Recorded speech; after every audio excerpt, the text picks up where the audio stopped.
Ladies and gentlemen, this is Sweetness and Light. This song goes out to all those great Vietnam films, films like Hamburger Hill and Tour of Duty and Priscilla, Queen of the Desert.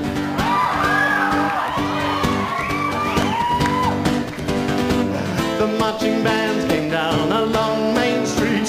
The soldier blues fell in behind. I looked across and there I saw Billy. I'm Billy! Waiting to go and join the line. I'm gonna join the line! And with a head upon his shoulder, his young and lovely fiancée.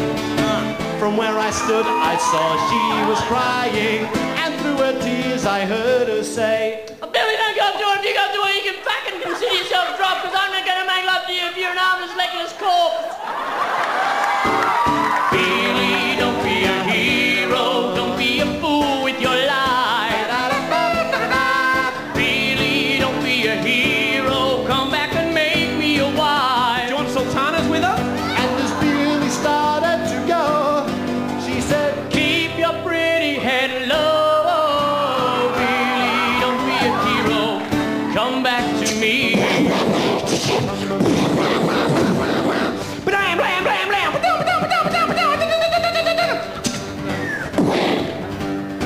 the soldier blues were trapped on a hillside, the battle raging all around. The sergeant said, we've got to hang on, boys. We've got to hold this piece of ground. Hold it, boys. I need a volunteer to ride up and bring us back some extra men.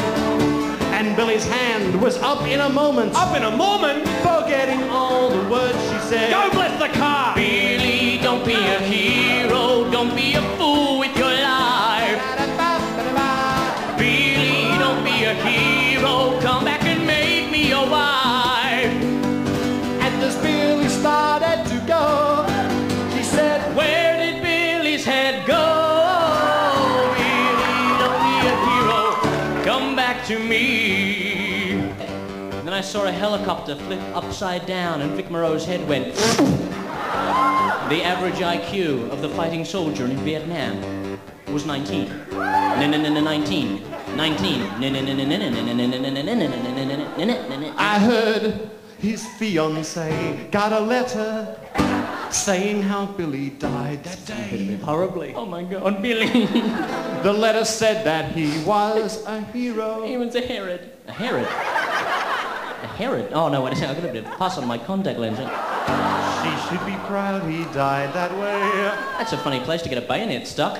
I heard straight through the letter. Tear! Away. That's government property, lady! And as the mailman started to go, he said, Keep your pretty head low. Billy? Billy, don't be a hero. Come back to me.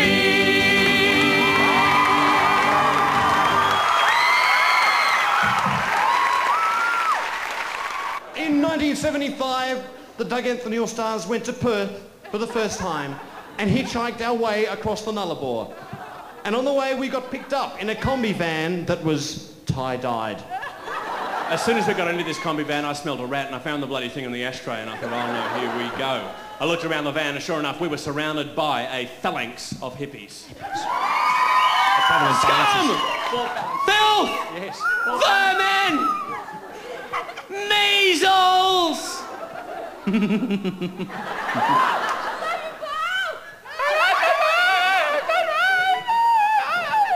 It's the car alarm girl. I'm just speaking to her in her own language. She's nodding. And there we were, I looked around. Car is full of hippies, and one girl sitting in the front, she's got these really shitty dog turd dreadlocks. On most people, they look like, yeah. They look really terrible, actually, dreadlocks on most people, because they just look smelly and horrible, and I understand people keep rats in them. Sorry, Richard was never allowed to watch television except for the Colgate ads. And this girl leans over and she says to me, you know, I think that nuclear weapons are really dangerous. And I said, ooh. Put that nuclear weapon down, you'll take someone's eye out. Oh! And I said, listen, girl, it's the bomb that keeps us safe. It's the bomb that keeps the West alive. For 50 years, the atom bomb, the nuclear bomb, the hydrogen bombs have been the weapons that have kept the godless Russians on their fucking side of the wall without their freedom of speech. The godless fucking Chinese with their Tiananmen Square massacres on their side of the wall, and us safe, alive and free and democratic in the middle. And if we just ban the bomb and throw them all into the fucking river, that takes away our final chance of wiping the Yanks off the face of the earth once and for all. Firm policies, Australia. Stop it, please. Now think about what you're doing, people. You don't whistle, clap, or laugh. Settle down. You're becoming a rabble. Jesus loves you. He just hates what you're doing. Think about it, everyone. That was a racist joke. You're clapping, you're cheering for a racist joke. Anyway, Tam turned to me at one stage during the ride and she went, Paul, do you mind if I feel my way around your aura? And I said, no, go for it. And she went, okay. Oh, your aura is really dirty. Your aura is the aura of a bitter and depressed person. Oh.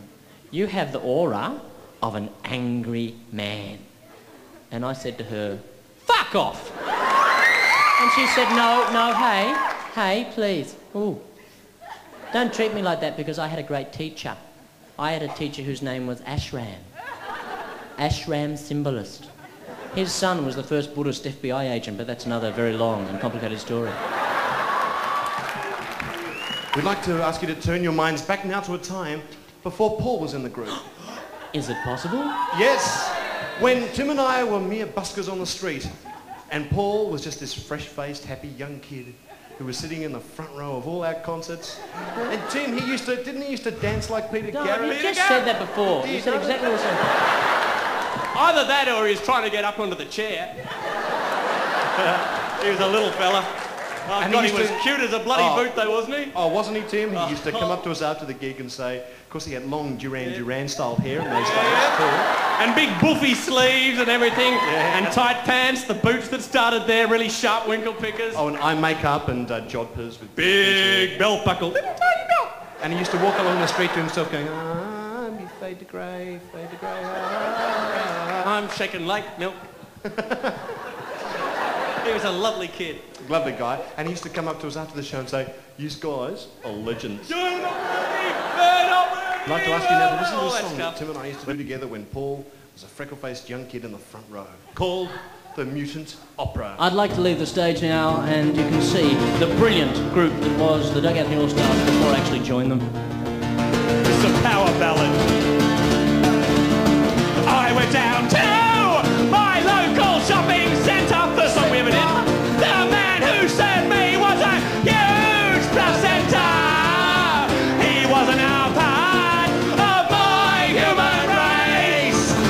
He disagreed with my concept of space. I just had to put my dick right through his face. He was a mutant, a mutant, a mutant, mutant, mutant, mutant. Fuck the mutant, fuck the mutant, fuck the mutant. Hey.